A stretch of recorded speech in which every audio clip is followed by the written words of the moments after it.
mentioned last month at prime time that big announcements would be coming from the CMF. Has the moment arrived? Not quite yet. We're very close. There are some significant changes that will be happening at the CMF. No, I think I'll stop there because I can't spoil the surprise. We're going to try to turn this ship so that the focus is really as a global content fund. This podcast will drop on March 8th, a week from today. Will there be any public announcements between now and then? I think it will probably be sometime the week of March 14th. Hi, everyone. Welcome to The Sessions, presented by Playback and the Creative School. Our 4-part series unpacks history being made right now as Canada's media industry leans into the global online era. Listen in as key stakeholders weigh in on Bill C-11, the Online Streaming Act. I'm your host, Irene Berkowitz. Today, in Episode 3, we explore Bill C-11 and the CMF, Canada Media Fund. We're so excited to chat with CMF's legendary leader, Valerie Creighton. Valerie has been president and CEO of CMF since 2005, leading the organization through its origin in a merger between Television Fund and New Media Fund, through its official founding in 2010 and onwards, conquering countless challenges, especially in the last 2 years when the industry faced a triple threat from the pandemic, the searing inequities it revealed, all while digital shift to a global online media market gained steam and put our funding model under increased threat. Navigating all of this, Valerie steered the industry towards record employment and prepared CMF for new legislation, which is here. For listeners who may not know, CMF is the private-public partnership that finances Canadian content. Half of its annual budget of about $470 million used to come from Canada's cable companies, matched by Canadian Heritage, but Heritage has contributed a bit more in recent years to offset cable decline. Above all, CMF is where policy meets producers and shows them the money. Positioned as champions of courageous storytelling to share with the world, CMF is the centerpiece of the Canadian content system. Valerie is its pinnacle, and it's fair to say the industry's hero, including mine. Valerie, very warm welcome. I don't know what to say, Irene. Nobody could do any of that without a whole village working together. And I think the reason we've gotten to where we are, not just at the CMF, but as an industry, is because so many people contributed with ideas and energy and interest. But thank you for that introduction. I'll start with the same question that I asked both the CMPA and the CRTC in episodes 1 and 2. Valerie, what is your hot take on Bill C-11, the Online Streaming Act? Bill C-11 is actually the key to unlocking a very dated structure that we have in the country. Without it, yes, life will go on, but it is the key that will change, I think, the future for all of us to make a better Canada. And its passage is really important. The steps afterwards are important. And of course, the CMF's role comes at the end of the day of that, both that legislative and regulatory process. But it is absolutely key. And I think the minister's done a really good job of addressing many of the issues that came up around Bill C-10. I know there's debate out there still about what else has to be done. And that's the job of a democracy. That's the job of the Canadian Heritage Committee as they look to review the bill. I think even producers in the industry, most do not understand the ins and outs and the technical details of the bill, and they just want to work, be paid, and have a career trajectory. Exactly. We are going to get to Canadian content, the streamers, diversity, and a level playing field shortly, but I do want to ask you something. You mentioned last month at prime time that big announcements would be coming from the CMF. Has the moment arrived? Not quite yet. We're very close. There are some significant changes that will be happening at the CMF. No, I think I'll stop there because I can't spoil the surprise. But some big shifts, what the future is going to look like. We have a equity, diversity, and inclusion strategy, making sure that the CMF does create the opportunity in our organization for systemic change to allow that to happen. Canada is no shortage of storytellers, innovation, creativity, and ideas. We are rife, we are wealthy in that regard. But our structure, especially us at the CMF and the way it was set up, really doesn't help us embrace all of that. So the changes at the CMF are structural. We'll be getting the CMF future ready for what we can best anticipate might happen. What we're going to try to do at the CMF is do as much as we can within the current restrictions so that when the higher authorities in legislation and regulatory are done their work, we're ready to hit the ground running. So that's the information that'll be coming in a couple of weeks. You have also mentioned what I'm now calling the great unhooking from the gatekeepers being only the legacy broadcasters. In terms of the structural changes, what can CMF do in the next year? Well, there's a few things we can do. There are about 3 levels of authority for change. Some of the change is what the CMF is able to do under the current terms and conditions of our contribution agreement with Canadian Heritage. So some things we have our own authority for. So for example, what we want to do on the growth and inclusion area, that has been sanctioned by government. They provided the extra money to do so. That's really up to us now how to make that happen. There's another level of authority, which is at the minister's level, and he can give us the ability to do some changes. The big ones, though, as you say, the great unhooking will not happen until the legislative and regulatory process is complete because it's all tied into that change for the future. And with all the issues that COVID brought us, it also brought us some great opportunities. We certainly learned how fragile our industry is. We learned that project by project financing is not going to hold us well in the future going forward. We learned that, the community as it works together and came up with phenomenal ideas to survive through COVID. The way production companies make content is likely to change. There were some good lessons learned from COVID. So through that, we will pick up what we learned and embed that in the new program. If C-11 didn't happen, that change will still have to come if we want the Canadian production and creative industry to remain whole and to also remain competitive on the global market. So another way will have to be found. If there's no immediate shift to a producer access platform agnostic funding model, how will the online streamers be brought into the CMF, and what do you think their reaction will be? The streamers are in the system now in a way. They've been in the country for a very long time. There's lots of discussion about, the issue on intellectual property rights and service production and what their role really is. But I think with evidence of them establishing a presence, an office presence in the country, I've had many conversations with some of the streamers around the CMF's role and content. And don't forget that we've done many projects where CMF is in the budget, the Canadian broadcaster will be in the budget, and a foreign streamer will be in the budget. And those were quite successful.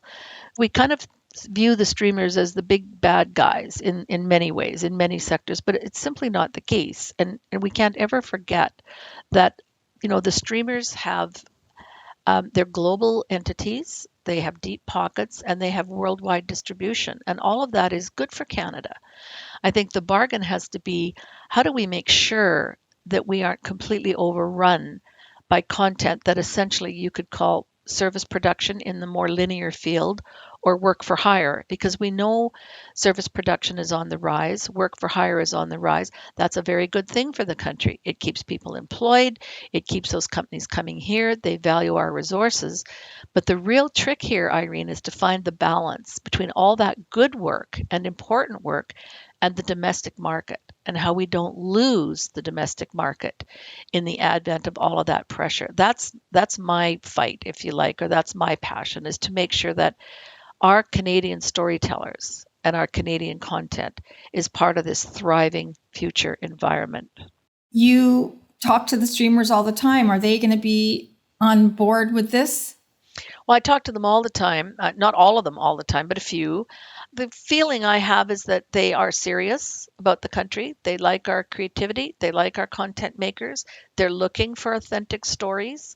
I'm not saying it's going to be perfect because the streamers have a model in the market that they stand behind, and that's fair. That's the business they're in. But I think there just has to be, in the old language, the leveling of the playing field, and they're not our enemy. They should be really strong partners, but fair partners when it comes to things like intellectual property and how content gets distributed. And I think they're open to the discussion, and I think it just remains to be seen where it all evolves. I know that, it's not my job to do that for sure. I don't get paid that much, but the government and people who are looking at those systems have been in discussion with the streamers universally, like for 2 or 3 years now. So I am optimistic that Canada's in for a really exciting ride to our benefit. What about user generated content sites like producers on YouTube and TikTok? They're quite worried about being included in this new vision. As you know, one of our most popular creators, Lily Singh, has been very outspoken about not being included in the rules and regulations. Where do you see CMF as we go forward? Well, as you know, the bill refers to all of that in terms of exempting social media content. And then there's the question of professionally produced content. That's a legislative issue that has to be sorted out. For us, this goes back to what does the future look like? And I was very interested in a document I read recently about a program that the Screen Australia has called Skip Ahead. And they are looking at content creators that come from YouTube, that come from TikTok, that come from many places where they've had tremendous success, and opening up the doors of that organization to find a way to bring those content creators in and finding a different way to support them if they want to be supported. Many don't, because they've got a system and a way of making content that's getting out to the world that's fantastic. But there are some who may need other resources or may whatever. We need to make sure that this blossoming of all this incredible talent and content out there is embraced. Canadian content historically landed on a procedural definition, the CRTC's 10-point system, which is very hooked to the legacy broadcasters. All of this worked rather brilliantly to build a 20th century industry, leading us to this amazing day now when we have, record employment in the industry and a fantastic media workforce. What's next for Canadian content, and does that have its locus in the CMF or the CRTC or elsewhere? The CMF is a small part of a very large ecosystem. And yes, we still are the largest financing tool for content for the industry. But for us, the picture will be we're going to try to turn this ship so that the focus is really as a global content fund. So part of that is looking at ways to allow the production companies to produce content at the development stage without the requirement of a broadcast license. That was one of the pilots we initiated during COVID. I believe if we do a really good job on that front, we will develop great content, great stories that will be more market ready. So the question becomes, if you have a stellar piece of Canadian content driven by Canadians and there's demonstrated market interest, why wouldn't we be able to support that through the CMF? Our money is still a public-private mix, as you mentioned in the beginning. It's Canadian money. So obviously that content would have to be shown in Canada, available for domestic audiences, but it could be through linear or it could be through many of the online services that are out there if you're talking about a platform-agnostic world. The world has changed so much. I mean, we see content makers out of Quebec are now working in English. They're working in all formats, just like the rest of the world. That content can now be accessible to the world with a couple of clicks of a button. So the world is open to us as a country. And I think for the CMF, the focus is on content-centric, platform-agnostic, a global content fund, and our true north will be the content. Because if we're not on the side of the content, well, what are we doing here? Like, whose side are we on? What's the point? Because we're not in the business of supporting the tremendously wonderful and successful service industry. That's not our job. Our job is to keep that domestic element in the overall balance of what happens from the bill through regulatory, through content support that comes out of the CMF at the end of the day. That's kind of the continuum. So you just mentioned development without a broadcaster. One of the surprising findings that I found in doing my research was that development in the absence of the proper financial pressure to exploit doesn't get the best out of the development. I concluded that sort of throwing money at development doesn't sufficiently pressurize it to become successful in the national or the global market. How do you guys approach that question, which was a surprising finding for me? We have done a number of experiments with development. I think for development, what we're currently doing is assessing, okay, we've tried XYZ. Did it work? Did it not work? And of course, development doesn't happen in a day. So for us to suddenly jump on a bandwagon and say, oh, this didn't work or that didn't work, we have to allow it the time to get through its process. I think there has to be a mix in that. There's a fine, balanced approach, I think, that has to happen here between, serious market interest potentially in the development because it's an interesting idea, but not forcing that process through to meet a structured timeline. Because look, nobody gets up in this industry in the morning and say, oh, I'm going to make a really bad piece of content today because I got $100,000. And I think our job at the CMF is to try to dig some of those nuggets of wisdom out of the system and figure out what is the way forward that gives that content the best possible chance. And it could be a mix of things, but the answers to that, I won't have them probably for another year. I suspect you agree that producers have well earned the right to access funds directly after all these years of very hard work. In my 2021 book, Mediocrity, I suggested an incentive instrument that could be used to reward market performance. How do we use the funding to make sure we're reaching an audience? How will we get this done? Producers are our applicants. We don't fund the broadcasters. Our deal is with the producer. Now, can that be a different deal, a stronger deal? Sure. And we're looking at all kinds of ways to do that. In terms of incentives for audience, the problem with measuring audience is it all depends on definitions. So right now, the CMF model in the performance envelopes, because what we do, it's a very competitive process. The broadcasters compete. We look at their past history, their envelopes. I think we will need to look at different measurements. Audience right now is our major measurement, but we know it's not enough, because we know we're not measuring all of the online audiences that are out there. The thing about content is you never know what you're making is going to hit that chord with an audience or not.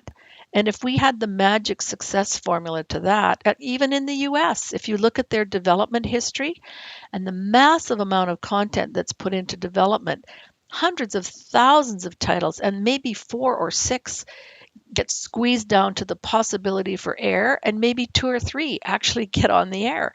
We're not manufacturing widgets here. And at the same prime time, I started to talk about moving to landmark from landfill. Well, boy, I just about could hardly leave the room because people were, so distressed. Because of course, anytime you make statements like that, there's thousands of questions underneath it. Our regulatory bargain required our broadcast community to hit certain targets in order to get Canadian content on the air. And that was a fair bargain at the time. I think now it's not about that bargain. It's really about the opportunity before us. So how we define what success is a big question for us. What might the future look like? What could we all guess on that one? What are the tools we need to get underneath that success? And I still come back to the content. I have complete 300% faith in the creativity of our industry to develop content that will resonate in the world. And I really believe if we do a different job getting under the content, we'll have at least a better chance in the market, and our producers potentially would have a better chance negotiating with the IP.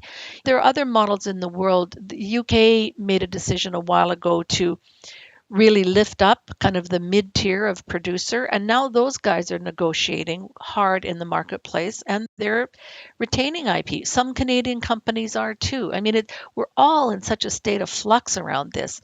It's really hard to define precisely today what are the tools.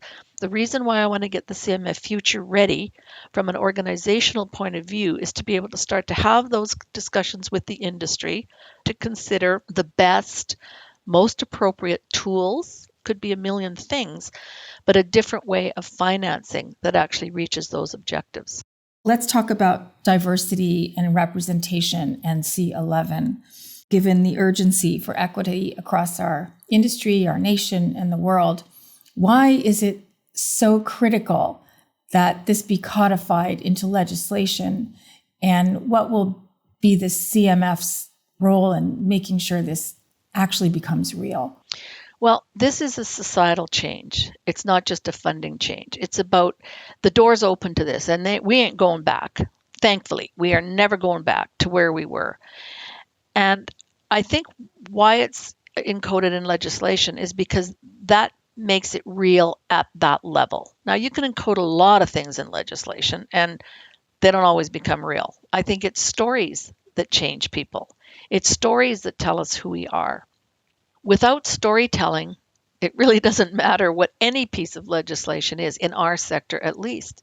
I said to Jesse Wente once, I am a white girl of privilege, but I lived with an Indigenous man for 20 years, and it was the storytelling of his family and his culture and his nation that opened my eyes. And I think reconciliation comes from storytelling. It comes from a human understanding that this is who we are, and we're all in this together, no matter the color of our skin. I read about that, your new data point around diversity, and your other reports, such as Spark Courage, have talked about the data desert. You can't improve unless you can measure progress on either global audiences or diversity and representation. So for the CMF, we had started talking about some way to start opening up the door before the events of 2020. We barely had scratched the discussion. We were not the hero here at all. But when that tragic summer happened, we brought together in June of 2020, I think it was, a group of Black industry leaders to have a conversation. And that led over the year to what we called our equity and inclusion strategy. And again, you can have a great strategy, but unless you're actually acting on it, nothing much changes. So we have done a number of things.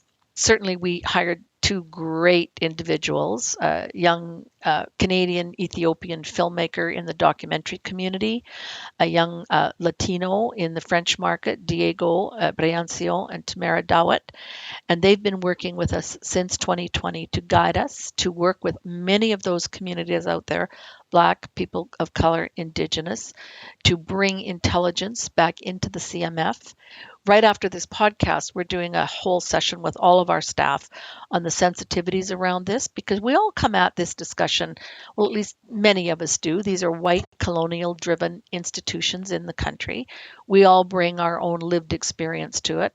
I know I learned in my personal life that sometimes your language, you don't even realize what you're saying and the impact on other people, that it may have. So we hired the staff. We did a lot of workshops. We had addition to our board of two people from diverse communities. We looked at all our language within the CMF. We did the Seek More campaign. We took apart many of our programs to include things like initiatives in the new program architecture, to expand them through incentives to the broadcasters and the digital platforms in terms of licensing and supporting the content owned by underrepresented communities, mechanisms to ensure that content was the creative control were from individuals within those communities, because the CMF is also about partnerships. We cannot do this alone. We just launched Persona ID, which is a pilot to look at to facilitate self-identification. That helps us to allow to collect data way more effectively, so we can actually see, have we moved the bar? Has there been change or not? The only way you can really do that is through good data. We're not done. It's really just beginning the process. What are the producers most concerned about now? What we heard in our consultation was the big thing that they're focused on is there has to be change. That it's a global market, it's a global business. Our structure in Canada, a lot of elements within it kind of force us to stand on the 49th parallel and look up. That is no longer going to work. The Canadian broadcast system is still absolutely critical to what we do in this country. It's just that now it's impossible to have them be the only trigger at the CMF, the only place where producers can go. And they're doing some phenomenal things. I mean, you just look at The Porter is probably the most recent example of a co-production with the CBC and BT in the US.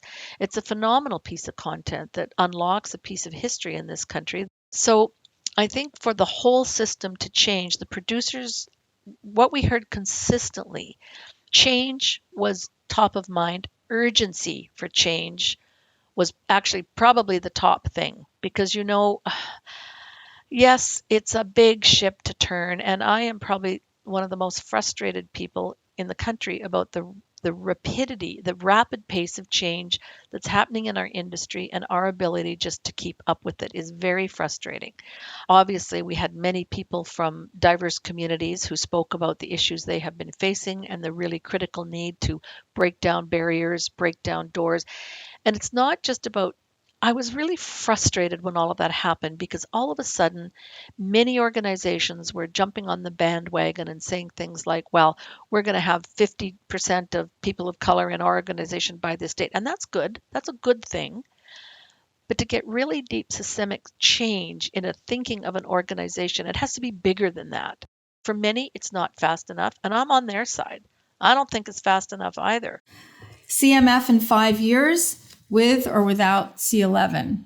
In 5 years, I would expect and hope, and sometimes even pray, that legislation's passed, regulatory process is over, we're ready to jump on the future in terms of the new program architecture and all the things we've talked about today, and that we have a blossoming and burgeoning industry focused on content creation and innovation. Without C-11, I would say the same thing has to happen. It's just we'll have to find a different way to do it. We would have to work with Canadian Heritage. We are, after all, their program. We're not a standalone, we're embedded in there. They've been on the consultation with us, they've heard from the industry firsthand. So I don't know what the way forward could possibly be without C-11, but I know there will be one because the industry is poised and ready for that change, and there is an urgency to the change. But for now, we're all going to get behind C-11 because it's the critical tool to make all this happen. This podcast will drop on March 8th, a week from today.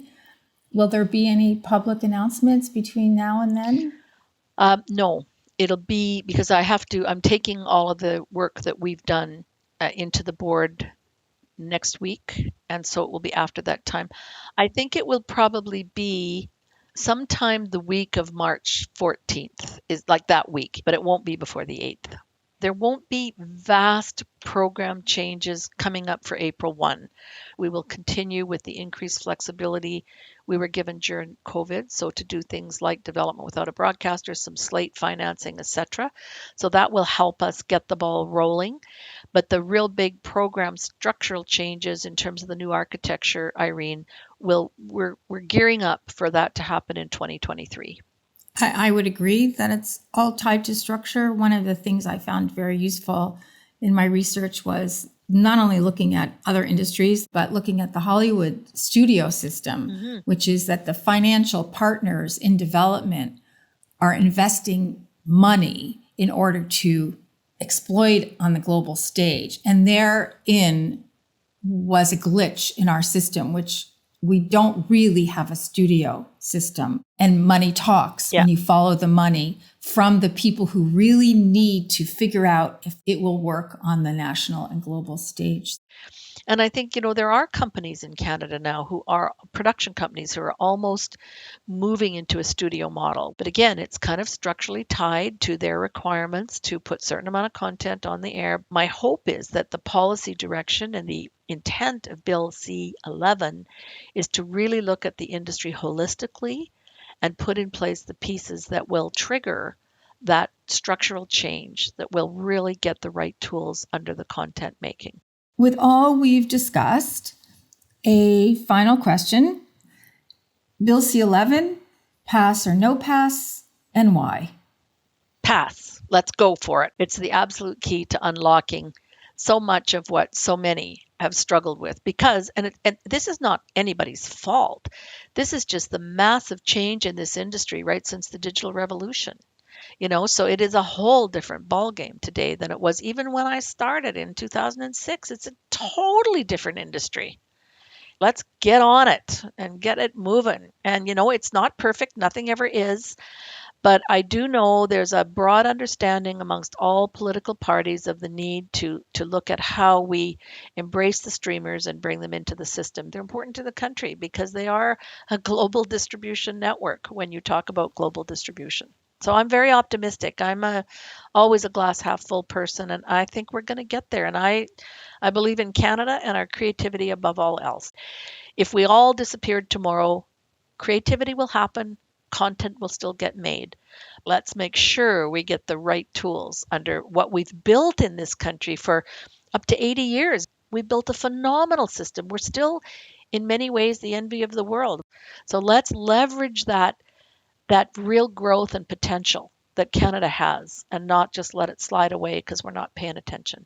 Thank you so much, Valerie. On behalf of Playback and the Creative School and all our listeners, for your very precious time, your unwavering passion for our industry, and truly your unparalleled wisdom and work on all our behalf, your visionary leadership. Fantastic chatting with you today. Thank you. Well, thank you so much for the opportunity. I'm really honored to be part of this discussion forum that you've got going, and I really appreciated the time spent with you. So thanks, Irene. Thank you. For previous episodes of the sessions, transcriptions, show notes, and more coverage on the Online Streaming Act, please follow the link from the Playback website, because our mission is to inform and future-proof Canadian media policy. We'd love it if you could spread the word about this podcast to your colleagues, friends, and on social media. Thank you for listening. I'm your host, Irene Berkowitz, and this has been The Sessions.